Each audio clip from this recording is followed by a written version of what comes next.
Sritek dinyatakan pailit dan bangkrut sehingga harus menutup pabrik mulai hari Sabtu 1 Maret 2025. Direktur utama perusahaan itu Iwan Kurniawan Lukminto sampai menangis di hadapan ribuan karyawan pada Jumat 28 Februari 2025. Perusahaan Sritek sudah berdiri sejak tahun 1966 sebagai perusahaan perdagangan tradisional di Pasar Klewer, Solo, Jawa Tengah. Sritek terpaksa menyerah 58 tahun kemudian. Perusahaan ini dianggap tidak memenuhi kewajiban pembayaran utang sejumlah debitur yang sudah disepakati. Hingga akhirnya pengadilan menyatakan pailit pada Oktober 2024. Kasasi sempat diajukan, namun ditolak dan menegaskan kebangkrutan Sritek. Perusahaan tersebut kini resmi milik kurator. Bos Sritek, Iwan Lukminto, mengatakan Permendak era Zulkifli Hasan sebagai biang kerok yang bikin industri tekstil mati. Lihat saja, pelaku industri tekstil banyak yang kena, banyak yang terdistrupsi terlalu dalam sampai ada yang tutup. Peraturan era Menteri Perdagangan Zulkifli Hasan inilah yang membuat perusahaan tekstil terbesar di Asia Tenggara seperti Sritek gulung tikar. Jika ingin membangkitkan industri dalam negeri, maka ia mengusulkan agar Permendak tersebut dievaluasi. Rapat kreditur dalam kepailitan menyepakati tidak dilaksanakannya keberlanjutan usaha atau going concern PT Sritek, sehingga proses berlanjut ke pemberesan utang. Kurator dalam kepailitan PT Sritek, Denny Ardiansah, mengatakan keputusan ini didasarkan atas waktu 21 hari yang diberikan untuk berembuk dengan debitur pailit. Beberapa pertimbangan untuk tidak melanjutkan usaha Sritek seperti modal kerja yang tidak ada, kebutuhan tenaga kerja, biaya produksi yang tinggi, hingga dikhawatirkan justru akan mengakibatkan kerugian harta pailit. Hakim pengawas mengatakan PT Sritek sebagai debitur pailit dalam kondisi insolvent atau tidak memiliki cukup dana untuk melunasi hutang.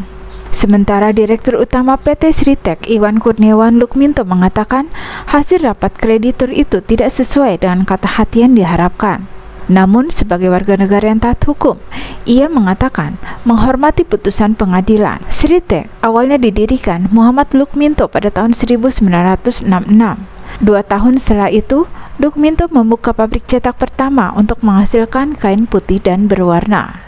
Pada tahun 1982, Lukminto membangun pabrik tenun bernama Sritek. 10 tahun kemudian, perusahaan ini memperluas pabrik dengan membangun 4 lini produksi dalam satu atap, dari pemintalan, penenunan, sentuhan akhir, hingga busana. Sritek pertama kali menerima pesanan seragam militer pada tahun 1990. Pembeli mereka saat itu adalah Tentara Nasional Indonesia. Setelah menggarap order dari TNI, Sritek juga dipercaya sebagai produsen seragam tentara negara-negara yang tergabung dalam Pakta Pertahanan Atlantik Utara atau NATO. Sebelum bangkrut, Sritek setidaknya pernah menjadi produsen seragam militer untuk 35 negara. Negara-negara yang dipasok oleh Sritek untuk kebutuhan tekstil militer antara lain Jerman, Inggris, Malaysia, Australia, Timor Leste, Uni Emirat Arab, Kuwait, Brunei Darussalam, Singapura, Amerika Serikat, Papua Nugini, Selandia Baru, Tunisia, hingga Turki. Selain memproduksi seragam tentara, Sritek turut mengekspor benang dan kain ke 100 negara.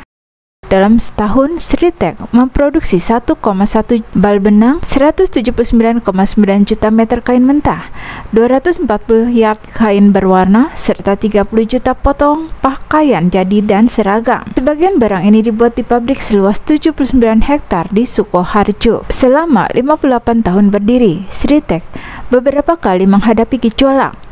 Kalau terjadi krisis moneter di tahun 1998 misalnya, perusahaan ini terguncang, tapi bisa selamat dan malah melipat gandakan pertumbuhan hingga 8 kali lipat di tahun 2001. Di masa pandemi COVID-19, Sritek kembali diterpa badai, tapi kali ini berujung krisis berkepanjangan dan berakhir tinggal sejarah. Kondisi ini tercermin dalam laporan keuangan Sritek. Pada tahun 2019, angka penjualannya mencapai 1,3 miliar US dollar atau naik 8,52% dibanding tahun sebelumnya. Dengan nilai penjualan itu, Sritek membukukan laba bersih 85,32 juta US dollar atau sekitar 1,2 triliun.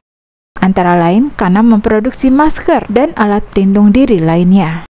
Namun pada tahun 2020, situasi berbalik arah karena angka penjualan anjlok menjadi 847,5 juta US dollar. Di sisi lain, beban pokok penjualan naik dari 1,05 miliar US dollar menjadi 1,22 miliar US dollar. Akibatnya Sritek mencatat kerugian untuk pertama kali sejak melantai di pasar modal. Pada tahun 2021, Sritek membukukan rugi bersih 1,08 miliar US dollar atau sekitar 15,4 triliun rupiah. Pada semester 1 2024, kerugian menipis menjadi 25,73 juta US dollar atau sekitar 421 miliar rupiah. Adapun kewajiban Sritek membengkak dari 13,43 triliun pada tahun 2019 menjadi 26,2 triliun pada pertengahan tahun lalu. Sebelumnya, Wakil Menteri Tenaga Kerja Immanuel Ebenezer pernah mendatangi pabrik itu pada 16 November 2024. Ia berjanji tidak akan ada PHK di tengah carut-marut masalah di pabrik itu. Tapi setelah pabriknya dikabarkan akan tutup, Ebenezer menyebut pemerintah akan cari solusi terbaik untuk para korban pemecatan. Baru-baru ini, pemerintah memberikan kabar baik bagi ribuan buruh PT Sritek yang terkena PHK. Dalam rapat koordinasi yang digelar kemarin, diputuskan solusi untuk masalah kepailitan Sritek akan diumumkan dalam 2 pekan ke depan. Rapat ini dihadiri perwakilan Kementerian BUMN, Kementerian Tenaga Kerja, Kurator, dan Serikat Pekerja. Rapat digelar atas arahan langsung oleh Presiden Prabowo Subianto yang sangat konsen terhadap nasib buruh Sritek. Presiden meminta agar pemerintah segera mencari solusi terbaik menyelesaikan masalah ini. Menteri Tenaga Kerja dan perwakilan Kementerian BUMN turun tangan langsung memastikan hak-hak buruh terpenuhi.